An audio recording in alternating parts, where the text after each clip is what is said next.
నలుగురూ తిరిగి వచ్చి తమ సందేహాలను కృష్ణుడి ముందుంచారు.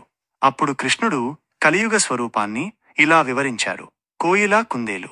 కలియుగంలో కొందరు చాలా మృదువుగా, తీయగా మాట్లాడుతూనే కోయిల కుందేలును తిన్నట్లుగా అమాయకులైన ప్రజలను మోసం చేసి దోచుకుంటారు. వేషధారణలో జ్ఞానులుగా కనిపించినా ప్రవర్తనలో క్రూరంగా ఉంటారు. ఎండిన బావి. ఆ 4 నిండు బావులు ధనికులకు ప్రతీక.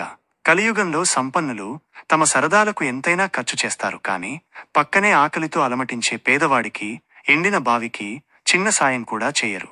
ఆవు, దూడ. ఆవు తన దూడను గాయపరిచినట్లే కలియుగంలో తల్లిదండ్రులు పిల్లల మీద మితిమీరిన ప్రేమను చూపిస్తూ వారిని గారాబం చేసి చివరికి వారి భవిష్యత్తునే నాశనం చేస్తారు. పిల్లల తప్పులను సరిదిద్దకుండా వారి పతనానికి కారణమవుతారు. రాయి, మొక్క. మనిషి నైతిక పతనం ఆ బండరాయి లాంటిది. కలియుగంలో మనిషి వేగంగా పతనమవుతుంటాడు. ఆస్తి, అంతస్తు, బంధుబలం ఏవీ ఆ పతనాన్ని ఆపలేవు. కేవలం భగవన్నామం అనే చిన్న మొక్క మాత్రమే ఆ పతనాన్ని ఆపి మనిషిని రక్షించగలదు. ఇదే కలియుగంలో జరగబోయే వాస్తవం అని కృష్ణుడు వివరించాడు.